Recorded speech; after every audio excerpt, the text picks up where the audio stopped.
You are listening to the Centropic Oracle, an audiobook podcast of science fiction and fantasy short stories that make you think and feel.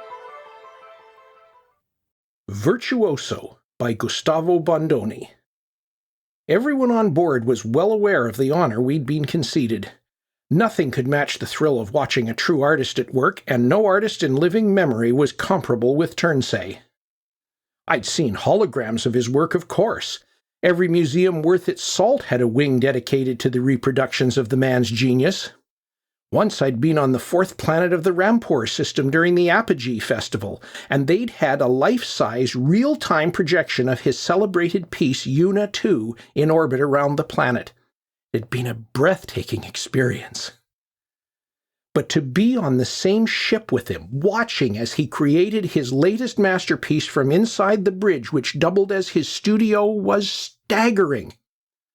Turnsay fiddled with a lever, his anterior tentacle delicately entering infinitesimal corrections as he placed another cube. The location of each cube had been carefully calculated to create the image in the artist's mind. What that image was, we wouldn't know until the work was complete, of course. The cubes themselves were another source of mystery. They were blocks the size of mountains which were inert enough to be lowered through the atmosphere and not ignite even when the locals hit them with an unexpected nuclear strike. Yet they exploded with dazzling color and brightness when the show began. What were they made of? Speculation ran wild in all the best art journals, but the only thing that everyone agreed on was that there had to be at least some phosphorus or magnesium in there to create the characteristic brilliant burn. But even this was guesswork, since they were built at a secret deep space location by robot workers. The block he was lowering, a blue cube, was placed at the mouth of a river. We switched our attention from the monitor that showed the view from orbit to the live feeds from the cameras embedded in the surface of the cube itself. These were showing the descent of the cube onto flat terrain that seemed to be peppered with small, rectangular irregularities. On closer inspection, the irregularities resolved themselves into primitive dwellings, small houses suitable for 4 or 5 sentients with some larger edifices sprinkled among them. The buildings were interconnected by a perpendicular grid of roads packed by some sort of archaic land vehicle nearly immobile due to the density of the traffic. I wasn't worried by the irregular terrain chosen. Long experience had taught us that the cube was heavy enough to create a flat area beneath it. Or at least flat enough that the cube's actuation would not be affected by strange angles. So we were free to rejoice. This would be a singular occasion. Turnsay himself had often been quoted as saying that a plentiful biosphere was one of the main ingredients necessary to create rich color and a slow, majestic unrolling. And everyone knew that biospheres that supported intelligent life were often the richest around. I felt a twinge of envy for the sentients on the ground. They were going to participate in one of the greatest spectacles in galactic history. They were in for quite a show. But then, even at this distance, so were we. The cube we'd been watching had been the last. Turnsay was ready to begin.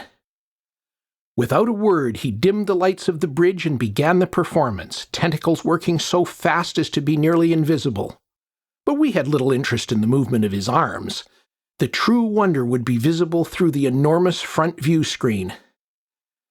The white poles of the blue-green planet in front of us began slowly to glow red. Turnsay's tentacles moved subtly, and the equatorial band became a bright, nearly electric blue.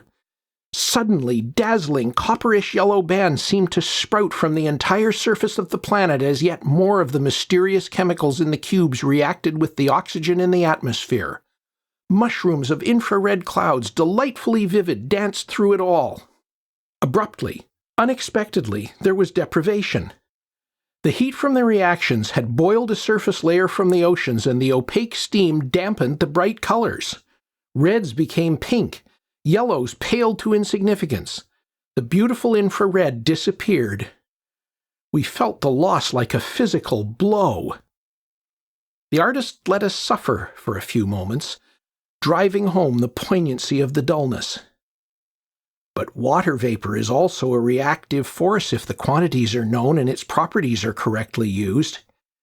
And we were in the hands of a master.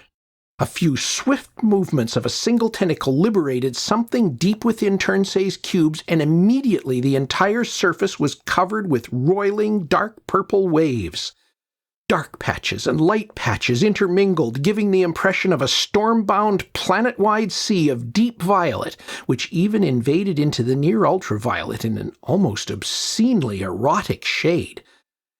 And just as we were wondering if he would cross the line into wavelengths forbidden in polite society, a blinding white shaft seemed to bisect the purple ocean. At first I believed the light had come unbidden from deep space to complete the masterpiece. But then I realized what was happening. The artist had chosen that precise moment to begin the explosion of the planet's crust, directed with masterful precision into shafts through the roiling violet sea. Slowly, the force of the chemical reaction overwhelmed any possibility of control, and the white sphere of incandescent rock expanded through the violet light, turning it mauve and then causing it to disappear altogether as the planet exploded. We watched entranced until the last sparks died in the oxygen-deprived vacuum, and it was only when Turnsey turned to address us that we broke out of our stupor. "I call it the call of life," he said. "We call it a masterwork."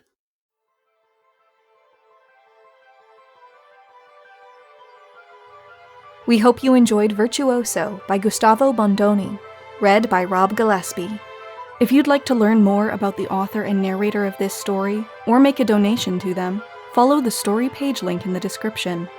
Pledge your support to us on Patreon for cool rewards and to help us bring you more stories. If you would like to submit a story for consideration or apply to be a narrator, a link to our submission guidelines is in the description.